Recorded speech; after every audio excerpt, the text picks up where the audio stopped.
AU alumna Steph Black has not only made an impact on AU's campus with her activism, she's also making an impact on DC's community. Growing up in a politically active family, Steph Black has always been encouraged to speak out on the issues she cares about, like abortion access and support for the Jewish and LGBTQ communities. I grew up going to the voting booth with my parents. So they would, every time they had an election, every time they voted in every local election, up and down the whole ballot.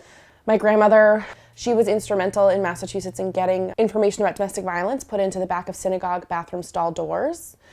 So she has absolutely been a huge inspiration for the kind of gender-based work that I do. It wasn't until she got to American University that she got to participate in her first protest. Milo Yiannopoulos was invited to speak on campus by Young Americans for Liberty. I stood and held a sign. People took pictures of me, people made fun of me, people mocked me, and I stood the whole time. You're helping to send more white boys to college.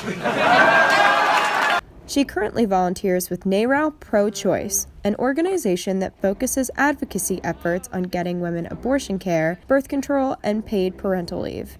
But being an activist comes with its hardships, and Black learned this firsthand when protesting the Brett Kavanaugh hearings in September of 2018. I was in the Senate room when he was sitting in front of the panel, and I stood up, and myself, along with 72 other activists, were arrested. I spent 4 hours in zip ties that day after yelling about wanting to protect abortion access. I'm spending my entire reproductive years under a Supreme Court panel that was going to take away my right to access abortion care.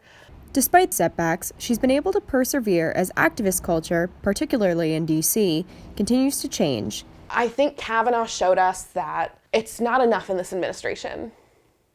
Nothing is enough. I think it shows that our work has to start far before the Supreme Court. We have to start with, I think, much more local jurisdictions. For Com 432, I'm Lydia Calitri.